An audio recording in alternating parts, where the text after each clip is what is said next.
Going Mega Eagle. Hello, folks. Alright. Okay. So look at this. This is my Avon engine crane, garage hoist, whatever you want to call it, cam. From Radstock Avon. Yeah. So I got this halfway through last year. Just started using it quite a bit, I suppose. When I bought it, I knew it had problems. It was 50 quid, you know what I mean? And it's what a lot of crane for 50 quid, yeah? So I had been looking for one of the sort of older styles. They're I like the curvy ones, you know. But you know, for the money, I was never going to turn this one down. And it is a beautifully made hoist. Yeah. So the biggest problem with it, I mean, you can probably guess by the bin bag that's been attached to the ram here. Biggest problem with it is we're getting oil past the seals, yeah. So I've still not topped it up since I've had it. So you know, we're going to get to the point soon where that massive reservoir is going to be empty. Yeah, and like I say, I've been using this quite a bit recently, so it'd be nice to get it working so it doesn't spray fluid on everything that I use the crane on.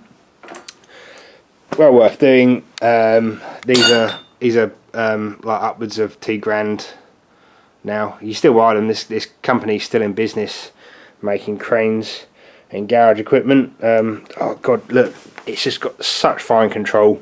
I know it's a little bit of an awkward place. The older ones, not the older cam ones, but the older engine cranes quite often had the valve on a long bit of rod, so you can you know, operate it whilst you're standing up, which is a little bit nicer. But at the end of the day, it's the fine control that you want, and it does have ever such fine control. This valve's still in beautiful condition, so you don't have to do it up really tight or anything. No one's over tightened it, and you've just got perfect control of the boom, which is what you want, isn't it? It's what I want anyway. Everyone should strive for perfect control of their boom. Hey, alright, so let's pull this ram apart and see what's going on inside, and see if we can get some new seals.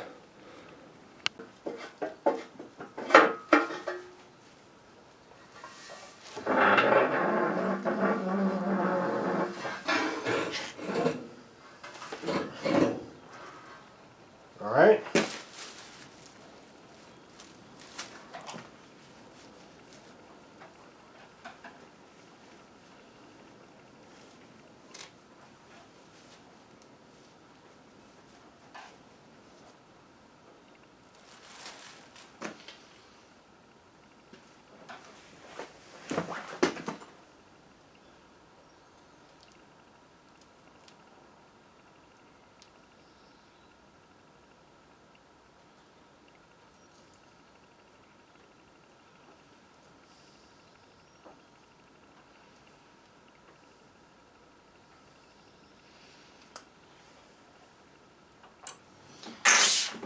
Oi!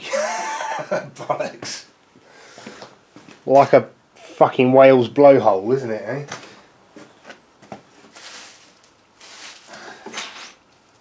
Ah, yes. So much fluid in the wrong side of the the wrong side of the ram here. Oh well.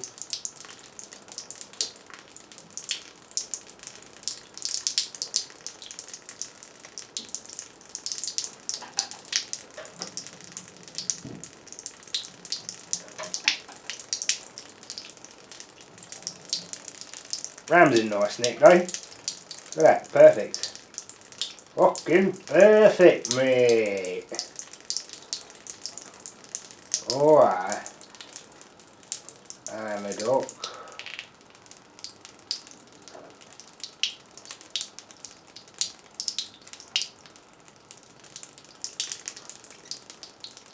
There we go.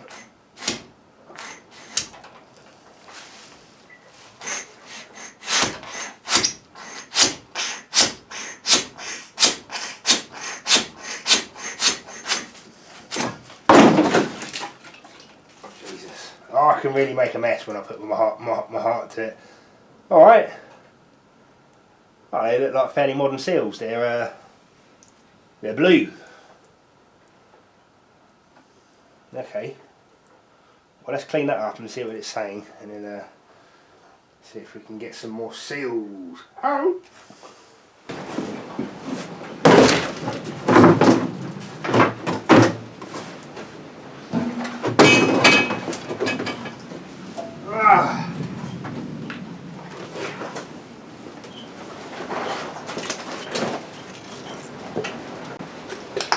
Alright, so it's I don't know, a fair few months later.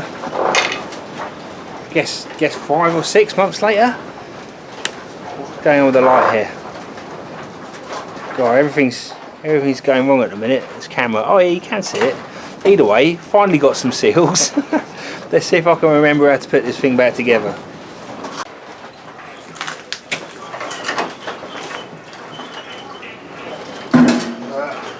We'll just give everything a little rinse off because it's been stood a while, isn't it? I had some overspray on the piston, on the ram, sorry, whatever. And there's some sludging stuff in here.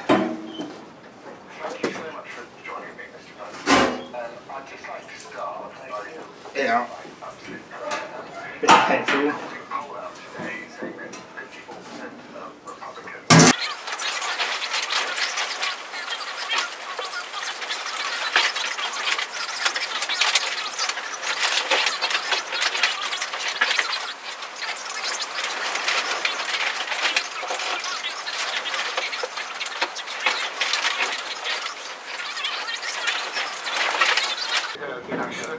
I agree with you so much. Thank you so much for talking to me. This double, I don't know what we're calling it. The plastic, the white little white ring here is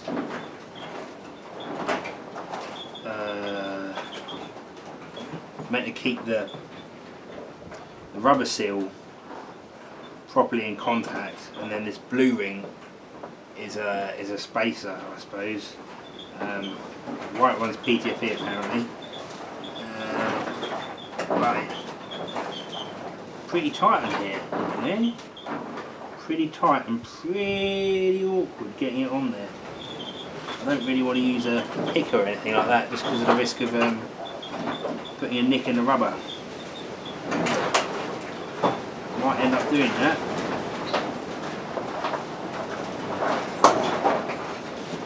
Yeah, I think that's the way we're going. Ookie bookie.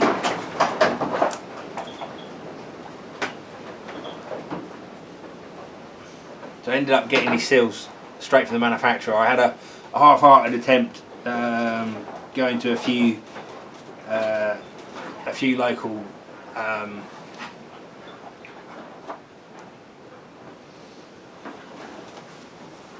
local suppliers, and they stocked Clown seals, Clown,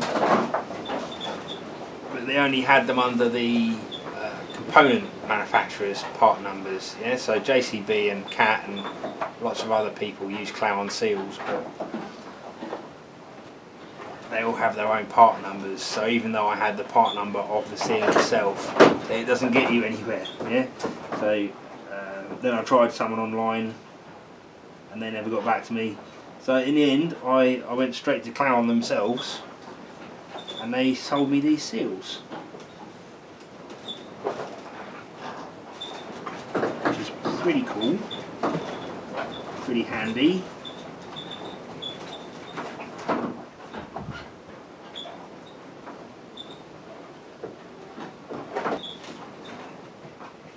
There we go.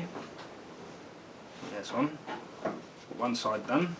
Using a lot of silicone grease. Not my preferred brand. I like the Dow Corning's number 4 for anything rubber that moves. But this stuff I got because it was cheap, and I only like Dow Corning's number 4 when I'm not paying for it. Yeah. So what? So we've got some generic silicone grease, which I don't know, seems to be getting a bit wet with the heat of my fingers. I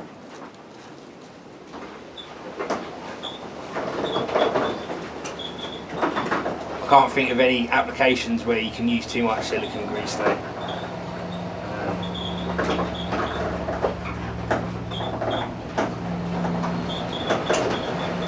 There we go. What a crazy old seal, eh?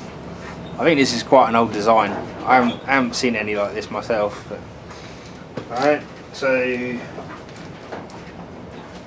because the piston itself's welded on the ram, and we've got no eye on the end of the ram, we can just dump it straight in the pot.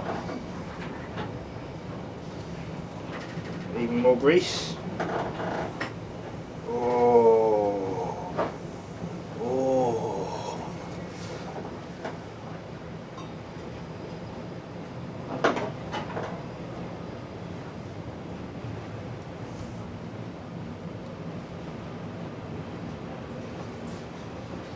Oh, she's tight, eh? She's tight, man, tight.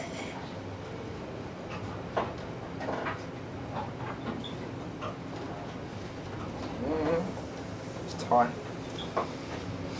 So there's actually a double acting seal that they've used in a single acting ram, which is not unheard of, but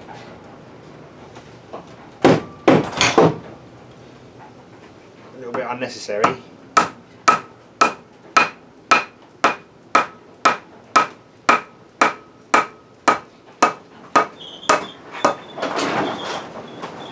I think it's unnecessary. Maybe they had a reason, a good reason, which I'm not aware of. But as a result of that, we've only got one seal in the top, and it's not even really a seal. I mean, it's sold as a seal, but in actual fact, all it's doing is stopping the shaft making contact with the end block. And all the end block's doing is keeping everything centered, isn't it?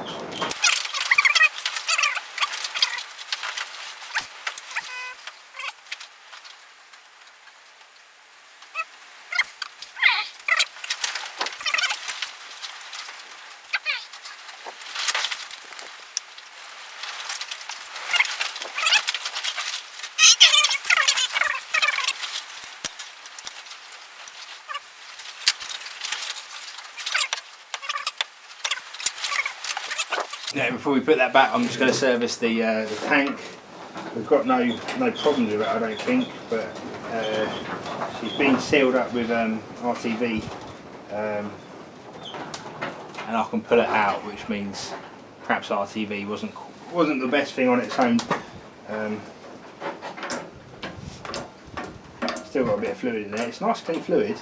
I guess the guy who had it before me must have been topping it up constantly, so you know, at least the fluid got kept clean. I don't know what fluid it is though. And I do have some fresh fluid, so we're just going to pop the box open and give the tank a clean out, because you know, and that would be the time to get rid of any crap in there, wouldn't it?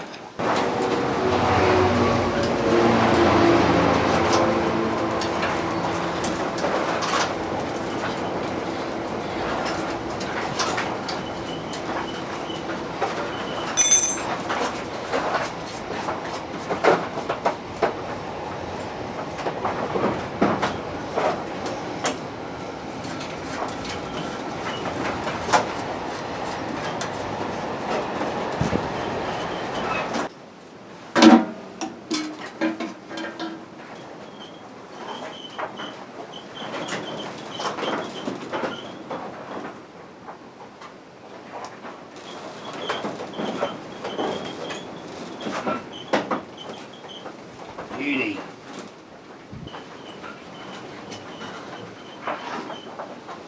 And this turkey baster, keep needing to get a second one, so I can keep one for clean fluids, and then another one for jobs like this. But I'm going to end up having to having to flush this one out next time I do an axle or something, isn't it, hey? We'll top up the fluid here just because it's easier than putting it through a funnel, isn't it?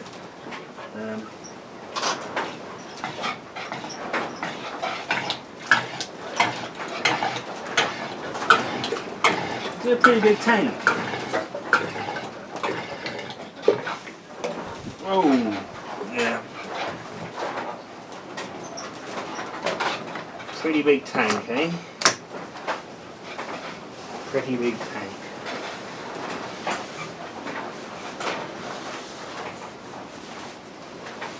Okay. I'm going to go with blue Hylamar for the gasket compounds, just because I've got another tube.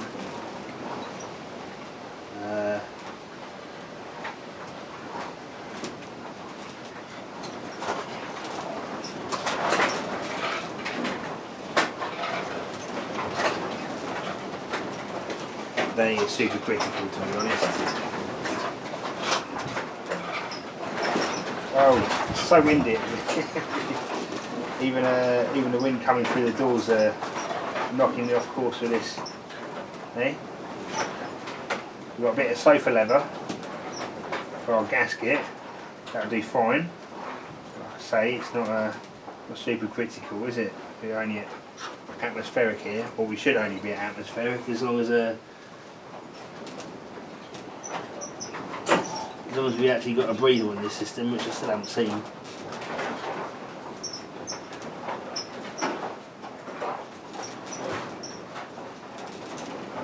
That they've just put the threads on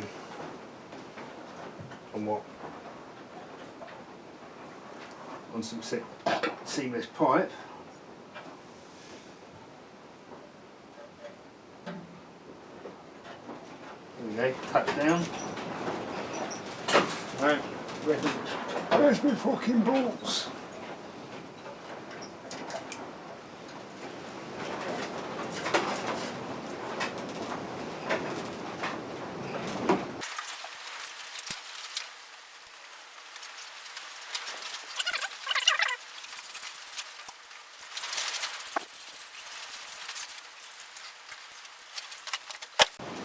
Oh, this is most peculiar. The filled pot. This feels like an aviation fitting to me. It's light alloy. It's got wire locking holes in it. Yeah, to safety wire this to something else. And you know, when it first came apart, I thought this was a vent, but no, I mean that's wire locking holes. It came apart that way round, so that was the view I had from the top. Thought there might have been a little hole down there because it was full of shit. And this is the other. I mean, this is just a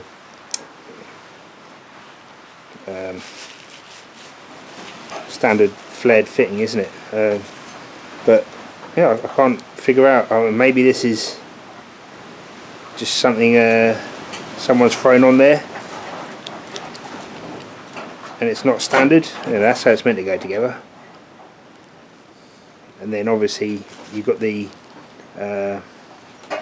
seating area of this insert, which would seal against the flare on that, the internal flare on that. But you know, and that'd give us a gas tight seal. So I don't know. How weird. How weird. What a mystery. I think I'm just gonna put it back together how it was. I mean, that's going to be gas tight like that, is it? We don't want it like that. Or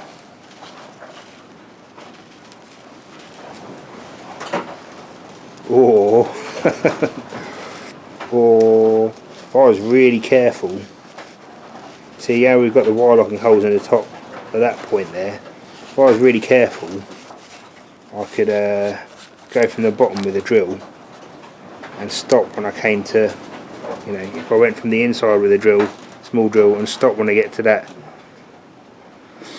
wire lock hole. That would give me a nice vent that wouldn't automatically pull anything that landed on it down into the hydraulic oil, wouldn't it? Eh? I want to do that. I like the idea of that. Yeah, I should have instantly recognised there's an AGS number there. but it ends with a D. That's what threw me off, because the AN fittings, the American stuff, ends in a D as well, isn't it? That denotes the size. Yeah, this is an old British fitting. It didn't feel right being American with this convex male portion of the flare. Either way, I've gone up through the centre, and that my hole meets with the ones on top, so I think that gives us a better vent than it had before. It begs the question where this crane spent its life. I brought it from a young lad who was breaking cars in the outskirts of Leicester, but you know, he obviously, I mean, I think this crane was older than his, so yeah, obviously had a bit of a life before that. I don't think this fitting's come from him.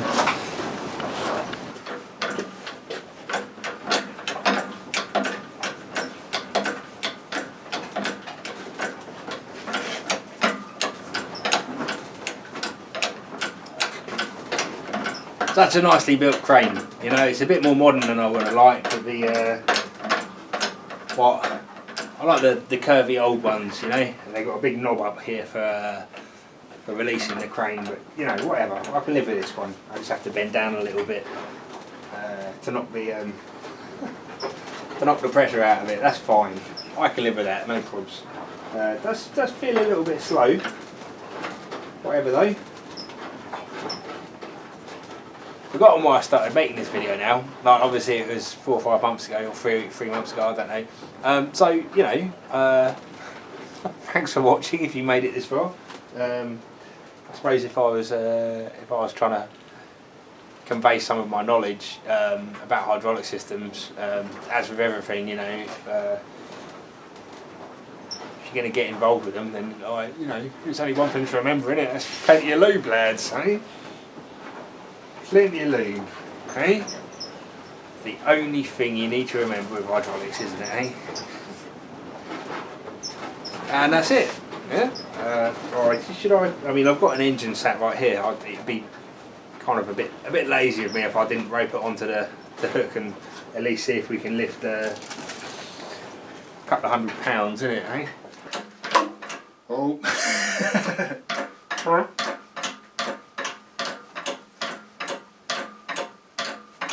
There we go.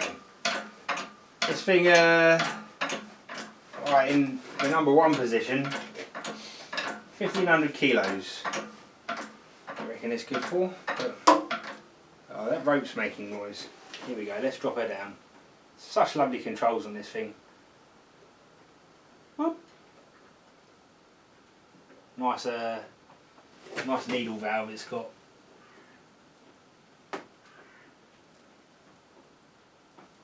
With the hard to find seals from England's biggest manufacturer of seals. Yeah, Clown, sort your distribution out, eh?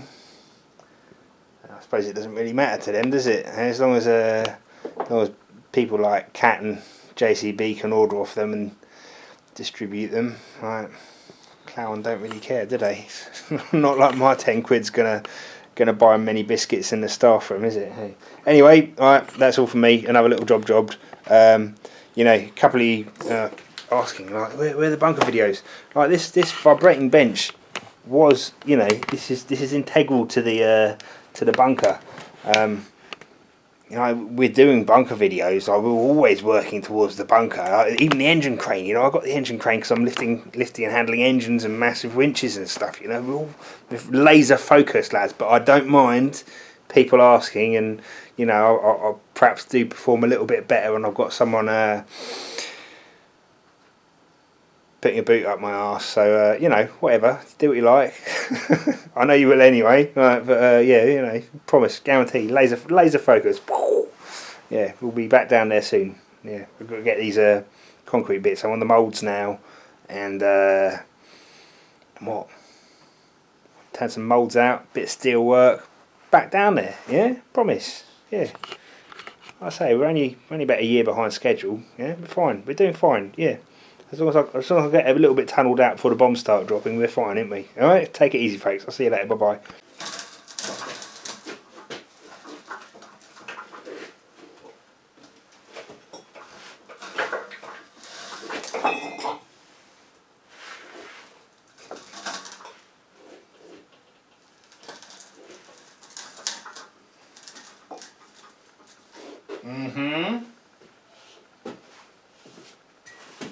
Always working on the bunker, chaps. Might not look like it, but we've got to fix the engine crane to lift the engine, to make the vibrator bench more powerful, to make the concrete segments, to make the bunker. Yeah? That's how it goes. That's how it goes.